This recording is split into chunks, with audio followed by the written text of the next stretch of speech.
Wait, what about weird?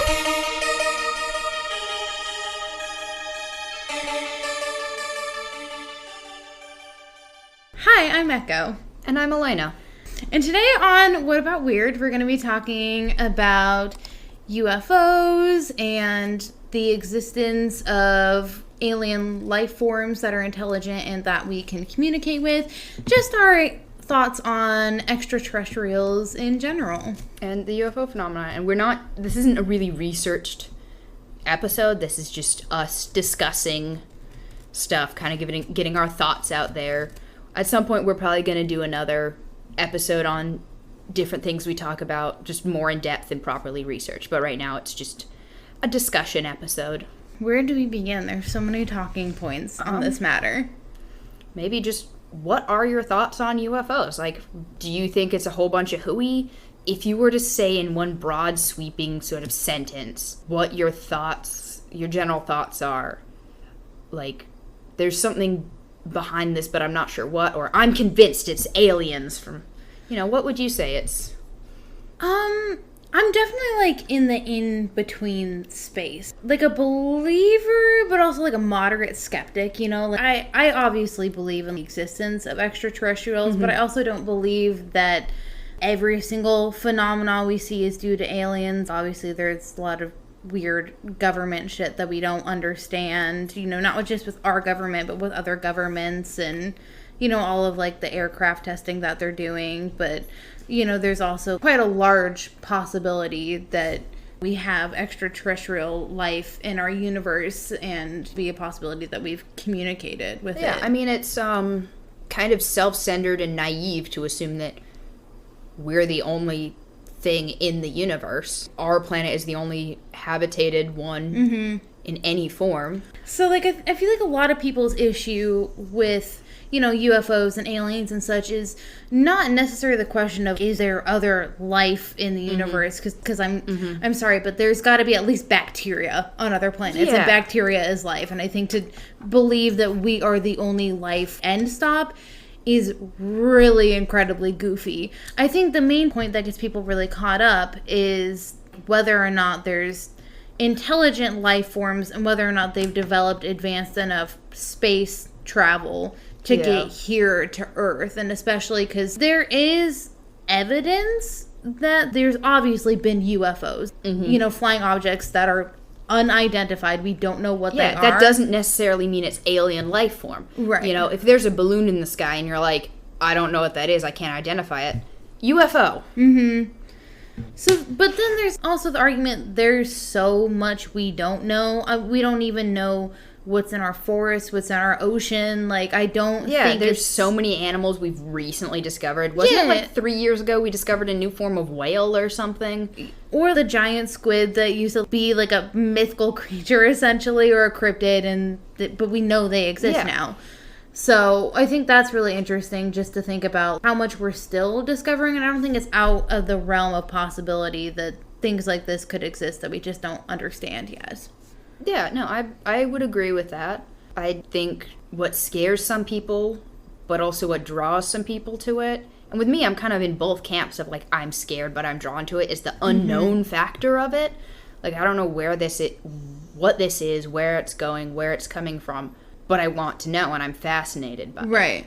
And that's what draws me to it, and just kind of it's like the unknown science of it. Like, there's possibilities for discovery and learning that we haven't unlocked yet, but also it's scary because it's unknown. Some people are just like, oh, it's scary because it's unknown, or some people are just uninterested in that, or uninterested in the possibilities. Well, I know a lot of people were arguing at one point, they're like, I don't really care whether or not aliens exist if it's not affecting me right now, because so many people are having to worry about, like, what's going on in their own lives and their own personal situations, that they could kind of care less about asking the bigger questions on whether or not there are aliens in our universe or on our planet. I think there's a lot of people that are, I'm not a lot of people, but from what I've heard and talking to different people, it sounds like a lot of people are in the camp of, yeah, it's cool to talk about, but at the end of the day, it doesn't affect me. But, right.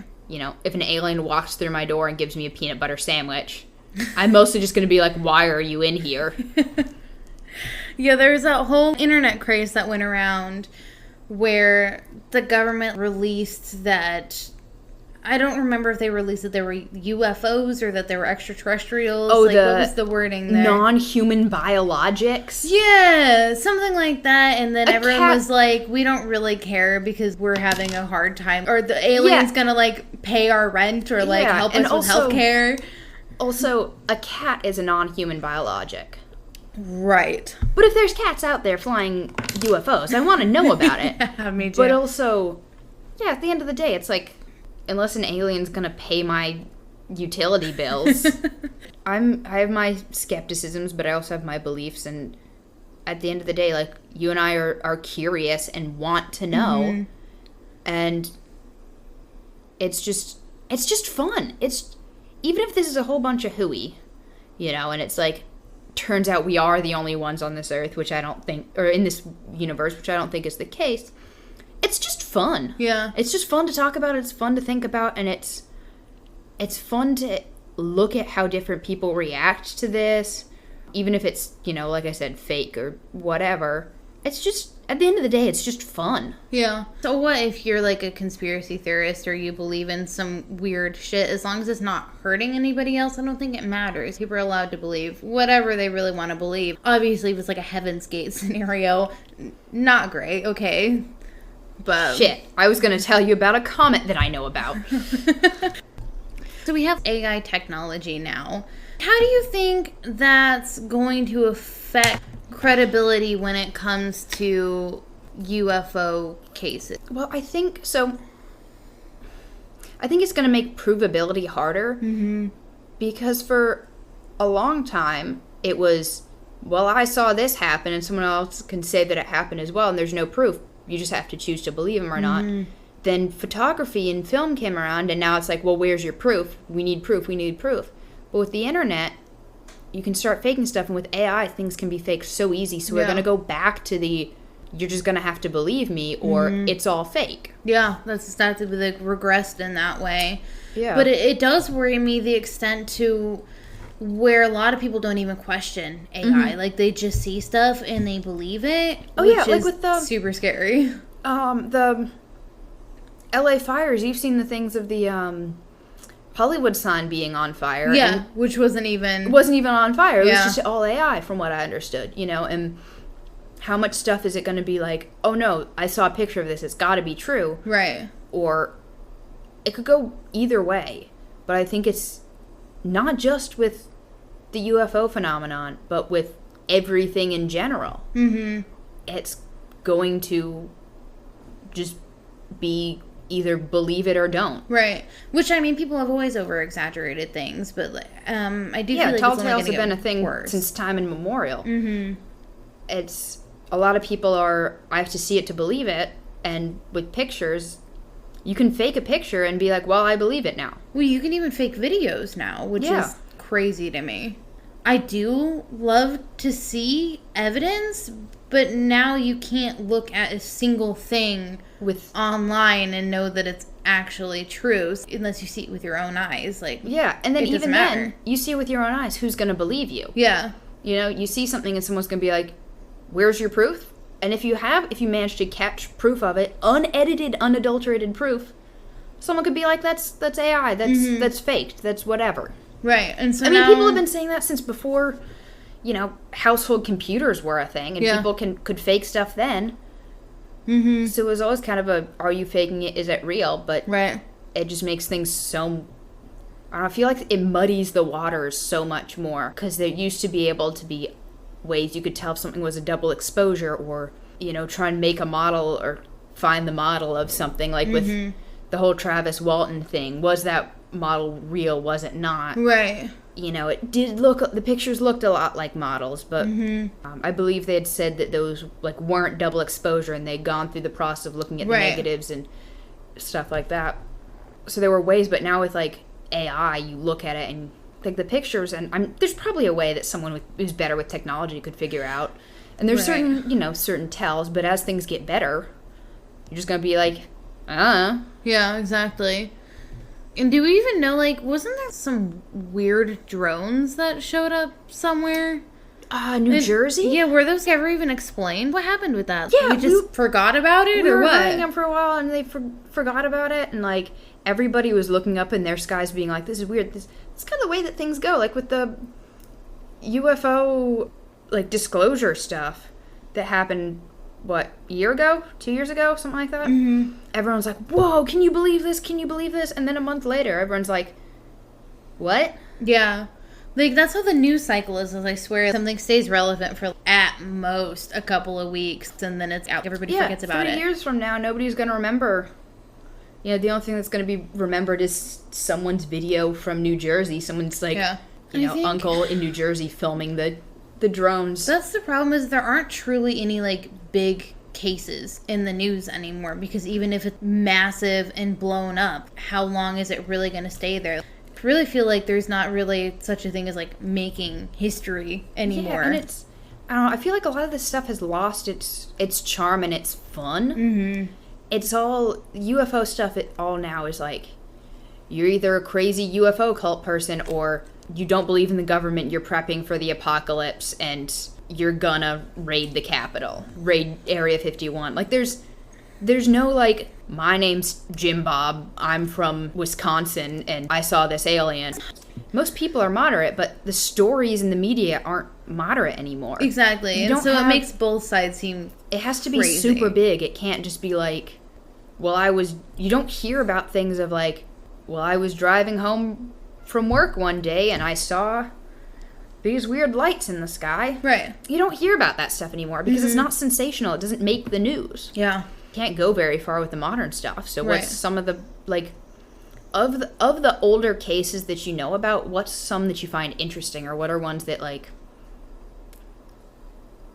you're like, I feel like there's something to this, or this is just fun, or, like, I don't know, what cases kind of draw your imagination, as it were? What was the case? Was it the Travis Walton case where they, like, he had photographic evidence of the craft, but then they found two plates glued together or something? I think I said Travis Walton earlier. It was Gulf Breeze. Travis Walton was in Arizona. I think Gulf Breeze was, who was it? Ed Walters, I think. Maybe that's who it was, where they, like, found the two plates or whatever, like, glued together.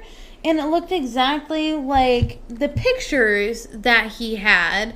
And so then they were like, obviously this is faked or whatever. He had, like, drawings or something, and they were on, like, plans for the house. And so they were like, oh, well, he drew these. Oh, yeah, but it was after, the plans were dated after the UFO incident. Right. And you wouldn't have cut up the plans until after the house was built. Right. It was Gulf Breeze. Yeah, that's exactly what it was. I also think there's a lot of these things where someone might have seen something and then doubled down and faked it to make themselves more believable. Right. I think because it's frustrating when nobody believes you. Of course you're going to want to do something to make people believe you, and then once they figure out that you, like, faked a portion of it, then it discredits your entire story. Even if something did happen to you, you're no longer a reliable source. Yeah, because you've done that faking. You mentioned Walton, the one in Arizona. Yeah. I think that one's interesting because he was missing for a couple of days. Right. You know, and They didn't know where he went. Clearly in too good of a condition to be wandering in the woods, and nobody had seen him. So, like, where was he for those couple of days? And that's one thing that fascinates me. Of, like, if that is fake, I want to know how it was faked. A lot of these things, like, some of them, like, okay, that could be fake, but some of them that don't seem so fake, I'm like, I want to know how that could have been faked, if it was, you know?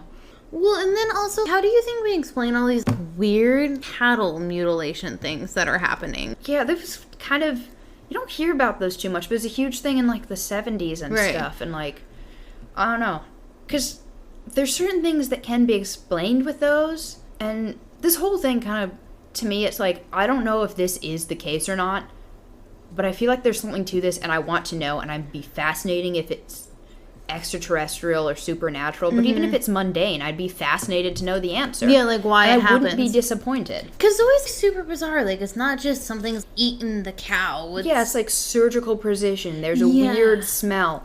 no scavengers touch it. Mm-hmm. You know, you can drop a piece of super processed cheese outside and within 5 minutes animals will come and eat it. So like, why aren't things going for the stuff in the mutilations? And you encounter that some with cryptid stories, like some of the Beast of Bray Road stuff.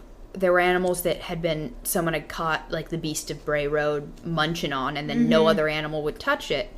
And it's like, I wonder why that is, you know. And what if the cattle mutilation thing is a cryptid thing and not a UFO thing? And it's such a trope now. Yeah. You know, you'll see so many drawings of a UFO abducting a cow. Yeah, and it's like the stereotype. They're abducting the cows. I've never raised cattle, but I've raised chickens. Yeah. And you put so much money into those, you get so much out of them. Yeah. When they die, it's like, well, shit. Yeah, like, I don't think any farmer's going out there and, like, doing weird surgical precise things to their cattle just so they could report it and be like, hey, a UFO came and abducted my cow. Like, I don't think that's happening. Argument of, like, oh, I've heard that they're like, oh, the cattle ranchers were trying to draw attention to the fact that cattle rustling started becoming a thing again, and they're trying to get the government to do something about it by hoaxing it and making it extreme. But like you said, why would you sacrifice your own animal? Yeah, I don't know. It's such a resource-heavy thing, you know? It's like destroying... It's not quite the same because it's a living creature, but it'd be like destroying half of the stuff you need to do your job. Yeah. You know, let me just erase all of these files that I've worked 4 years on for this program. You wouldn't say you did that for, like, attention if that could mess up your job and your livelihood. Yeah, I don't know. That's just weird to me. Unless there's a bunch of, like, weird doctors or veterinarians going around. Nighttime rogue veterinarians. They're like, I wonder what happens when we do surgery on this part of the cow. Guess we should go to old Farmer Joe's place and find out in the middle of the night. I never liked him anyway. Super weird, but there are just so many, like, cases, and do a lot of them relate to each other and sound the same because it was pop media and some more stuff started coming about it because it caught on? Yeah. Or is it like there's a bunch of similar stories because it's an actual thing? Yeah, because it's all a similar phenomenon. Mm-hmm. Like, you hear a bunch of stories of the same thing because it's the same being and the same event, or, like you're saying, is it getting into the public zeitgeist? Or you could go down the whole rabbit hole of, who is it? Is it Carl or Charles Jung? I think it's Carl Jung. Yeah. With the mass unconscious, or the something, what is it called? Collective unconscious, that's what it's called. Mm-hmm. Where it's like, this is all psychologically coming off as the same thing because we're all the same creatures and we're all wired the same. Right. And our brains work similarly. Uh-huh. And like, this is, it's kind of like how there'll be an idea that comes up. A lot of people invent the same thing almost simultaneously throughout the world without being connected to each other. Like, is it a similar thing to that? Like, we're all seeing the same thing throughout the world. But also, if you look at different regions, there's different sort of tropes within different regions. Right. So what if that's a cultural thing? With the, like, you have a whole world collective unconscious, and then you have a cultural collective unconscious. Right. Of things that have worked themselves into your brain, of this is how things work based off of my culture, which is why things are slightly different. I don't know. I think that's also an interesting... Well, because there's always been folklore, even in, like, ancient cultures, that explain a lot of the similar things to, like, UFOs today, and they might have, I don't know, you know, some of it might have just been stories, some of it might have been equated to gods of the time, you know, some of it might have been you're getting into other things, the Fortean theories there. Yeah. Of, like, this is all, it's all connected, the fairy lore, the ancient gods, the aliens, the cryptids, these are all connected. Right. In some way or another. Just different forms of the same thing presenting itself in different ways, or you're seeing it from different angles, you have different contexts. Of, like, well, we have stories of magical beings, so these are magical beings. And then 300 years later, you have science, like, you have high-tech science, and the things that 300 years ago would have been fairies, we're now like, oh, this is some high-tech thing because this is what the words we can use to describe it. Mm-hmm. It's all just different things of the forms of the same thing, just seen with different lenses. Mm-hmm. I also kind of wanted to talk about, I guess, the probability, kind of like mathematically, of extraterrestrial life. Like, what's the possibility? So they kind of started thinking about it, like there was this physicist in, I think it was about 1950, Enrico Fermi, who kind of posited the question, like, our universe is super duper old. I mean, like 13 billion years old, and we have so many stars and so many planets. There has to be other life on all of these planets, and you have to think at some point that intelligent life would have developed on some of them and developed a way of communication. So why isn't there that much concrete evidence that everybody has been able to see that these beings exist? And so that kind of became known as what is the Fermi paradox. And so in 1961, an astronomer called Frank Drake kind of set up SETI, which is the search for extraterrestrial intelligence. I was gonna ask about the WOW signal. Bring up the WOW signal. Yeah. So Drake had come up with this equation called the Drake equation that he basically like approached all of his colleagues Ain't that with. just a man to name something after himself? I know, I love that. Like, well, you know, it is my equation. I came up with it, so I'm naming it after me. Yeah, and it basically sought to, like, kind of answer the Fermi paradox. And so the equation is essentially, so the number of detectable intelligent civilizations in the Milky Way is equal to, so the rate of star formation. And we know now, like, we have a pretty good estimate for what this is. So it's been calculated that about 3 solar masses are created each year. Now, of course, like, solar masses are completely different depending on the size of the star. So that could be anywhere from, like, 1 to 10 stars being formed.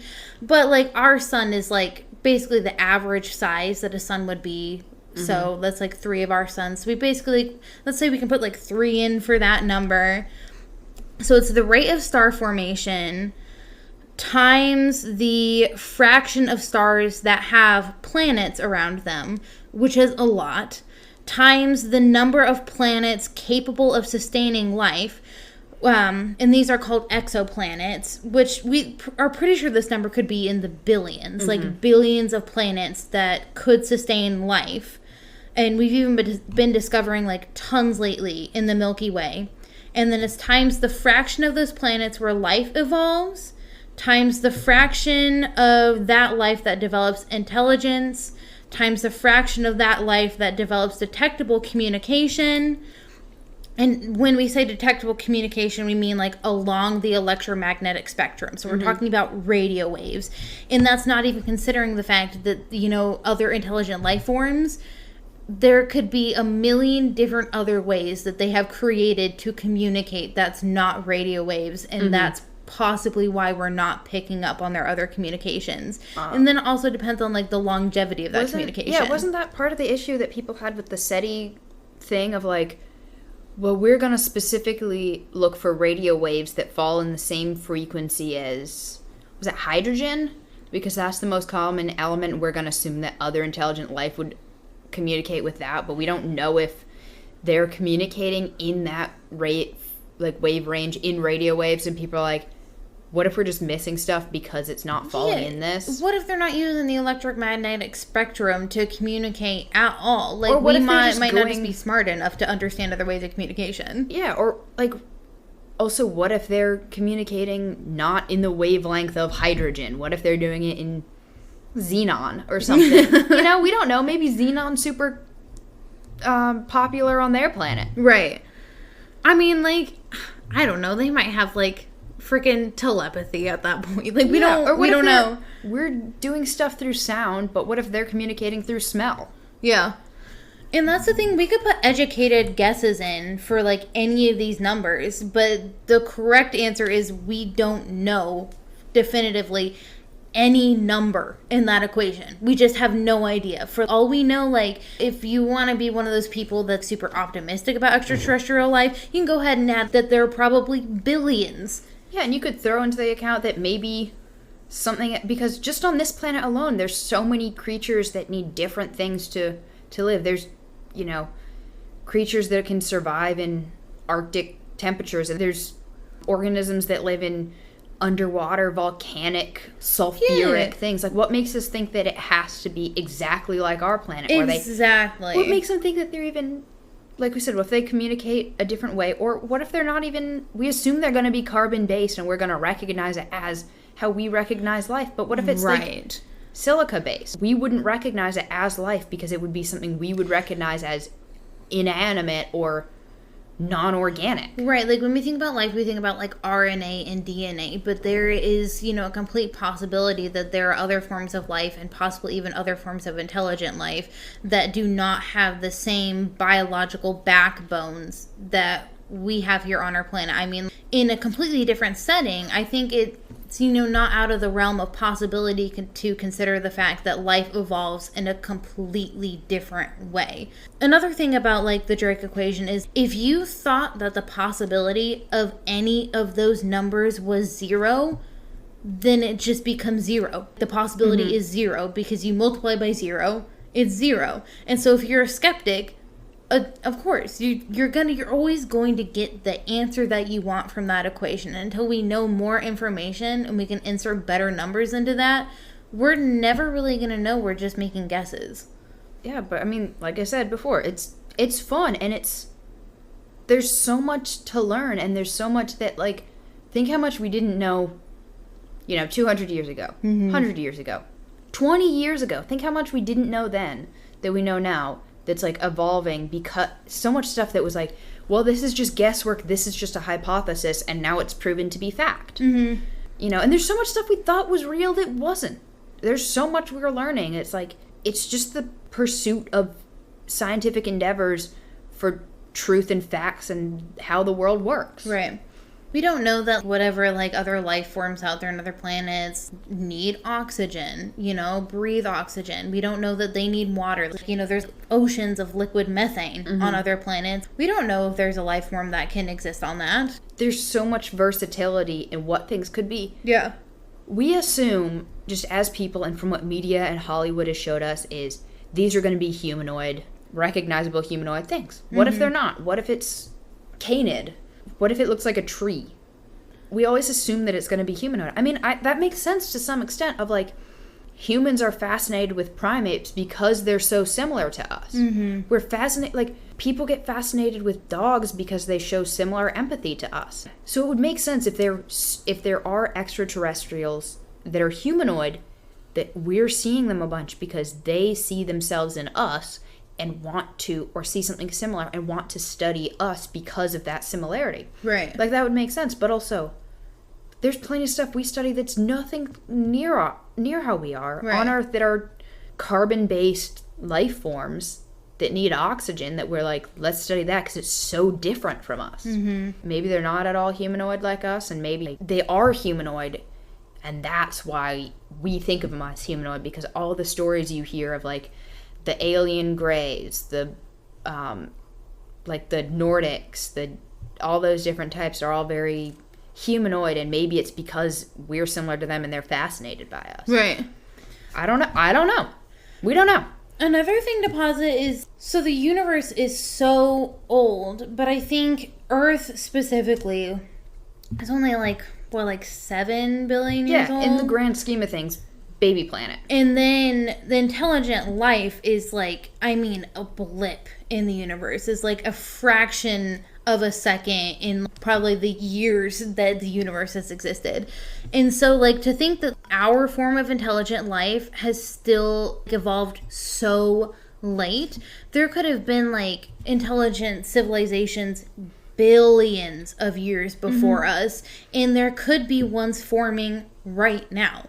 Yeah, I mean, I hate to draw things to Hollywood, but I always thought it was interesting with Star Wars how it started with a long, long time ago. Right. And they have more advanced technology than we have, however many years, like, 40 years after that movie was made, 50 years after the first Star Wars movie was made, and it's still more advanced than what we have. Yeah. And that's set a long, long time ago. Like, I think that's a great example. I'm not the biggest Star Wars fan, but I think that's a great example of things civilizations on other planets could rise, grow further than we are now, and or ever will get, and fall. Yeah. Before our planet was even created. And that's another thing, is there's so many different things that happened to a planet in those billions of years. Like, there could have been seriously like Star Wars level technology billions of years ago that intelligent life forms developed on a different planet.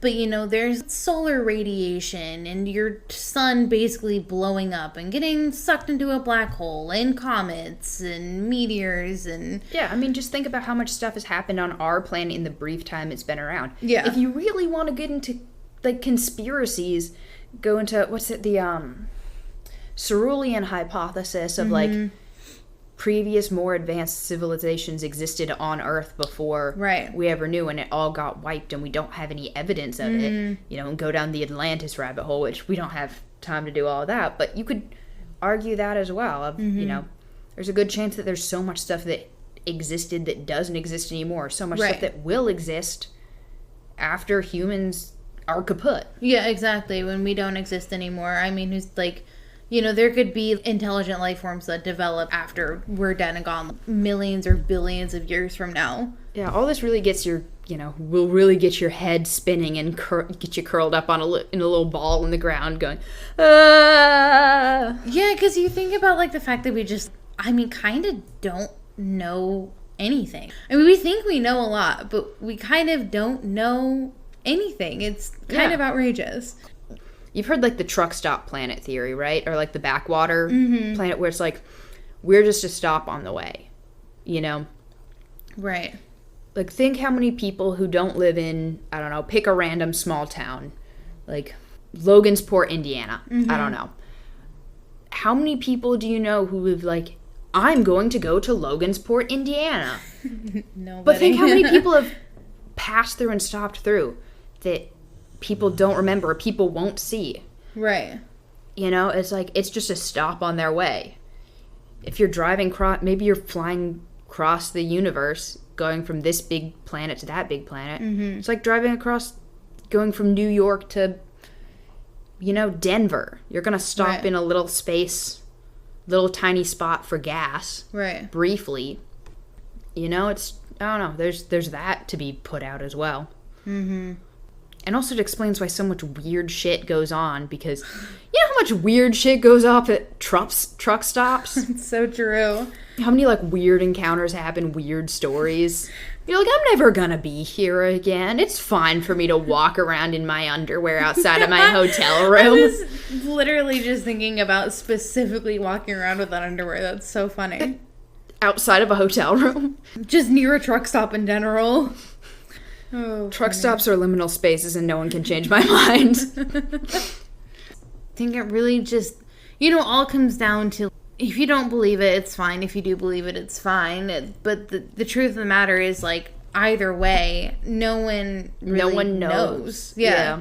And like I said, no one knows. At the end of the day, it's fun. We have a whole list of things we wanted to talk about, but I'm sure we've ran quite long already. Who knows? Yeah, we bring up actual cases, and when we go on in the future, we're gonna deep dive into it. This is just kind of what are our thoughts on these things. Yeah. Get your tinfoil hats. Let you know next episode. Always remember to ask about the weird. Bye for now.